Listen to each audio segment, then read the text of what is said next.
শুনলে চোখে কিন্তু সেই পুরনো স্মৃতি মনে পড়ছে, বরং ভাবছে রুহির কথা। ইরাদ তখন রুহির কথা ভাবছিল। মেয়েটার জীবনে কোনো বড় ধরনের কষ্ট আছে যা ইরাদ ভালোভাবে বুঝেছে, কিন্তু তার একটা বাচ্চা বাচ্চা মন আছে। এই মনটা কি মরে যেতে দেওয়া উচিত? ইরাদের ইচ্ছে করছে না, কারণ মেয়েটা কাল থেকে এসে কত কিছু করেছে। এই অসুস্থ শরীর নিয়েও তার কতটা কৃতজ্ঞতা বোধ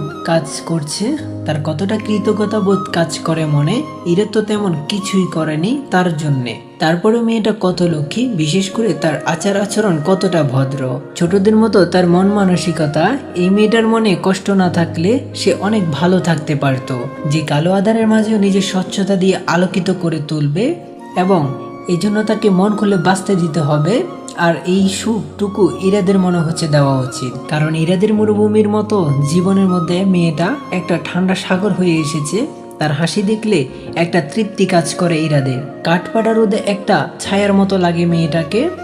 যে 3 মাসে একটা বারও হাসেনি, তাকে একটু হাসাতে পেরেছে মেয়েটা তার আচরণের মাধ্যমে। এই কথাগুলো মনের কোণে উকি দিচ্ছে ইরাদের, কারণ কথাগুলো তো অস্বীকার করার মতো না। আর যেই জীবনের বাঁচার কোনো অবলম্বন নেই, সে কি পারে না একজনের সাহারা হতে? আমার জীবনের তো কোনো গতি নেই, তবে একটা নিষ্পাপ মনের মেয়েকে ভালো রাখার জন্য আমার যা যা করা দরকার আমি আমার সাধ্যের মধ্যে চেষ্টা করে যাব। নাইবা থাকলো কোনো অধিকার, নাইবা হলাম আপন কেউ, নাইবা কোনো সম্পর্ক হলো আমাদের, কিন্তু অধিকারের আশা না করেই তাকে ভালো রাখার একটা কারণ হতে চাই, পবিত্র একটা কারণ। এই সিদ্ধান্ত আজ ইরাদ নিয়েই ফেললো। কালকে পর্যন্ত দুটো অচেনা মানুষ আজকে নিজেদের ভালো রাখার কথা ভাবছে। নতুন দিনের সূচনায় তারা নিজেদের ভালো থাকা আর একজনের মধ্যে খুঁজে বের করছে, কিন্তু কোনো অধিকারের আশায় না। অধিকারবিহীন একটা সুখ নিয়ে আসতে চাচ্ছে দুটা মন ভাঙা মানুষ একে অপরের জন্য শুধু একটু ভালো থাকার আশায়। ঠিক তার পরের দিন মেয়েটা আমাকে চেপে ধরে গালে একটা কিস করবে, তাও শপিং মলে এত মানুষের ভিড়ে।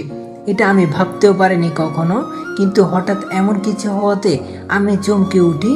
এবং এতেও শেষ না, আমাকে কিস করে আই লাভ ইউ জোরে একটা চিৎকার দিয়ে জড়িয়ে ধরে রেখেছে রুহি। পাবলিক প্লেসে সব মানুষের নজর আমাদের দুজনের উপরে পড়ে আছে। মেয়েটার কি মাথা খারাপ হয়ে গেল?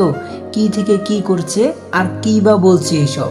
পরক্ষণে মনে পড়লো, হতে পারে কাউকে দেখানোর জন্য এমন করলো কিনা। তাকে এত মানুষের সামনে কিছু জিজ্ঞেস না করে আমি নিজেকে ওর থেকে ছাড়িয়ে তাকে আমার সামনে দাঁড় করালাম। পাশ থেকে একটা ছেলে রুহির দিকে সামনে এসে তাকিয়ে জিজ্ঞেস করলো, ও ফাইনালি বিয়ে করেই ফেলেছো? কথাটা শুনে রুহি আমার হাত পেঁচিয়ে ধরে বলল, এমন একটা সুন্দর ছেলে দেখলে যে কেউ পাগল হয়ে বিয়ে করবে, আমিও করে ফেললাম। তখন ছেলেটি বলল, তো এই ড্রেস কেন? জামাই এমন নিরামিষ ভাবে রাখতে পারে তোমাকে? রুহি তখন বলল,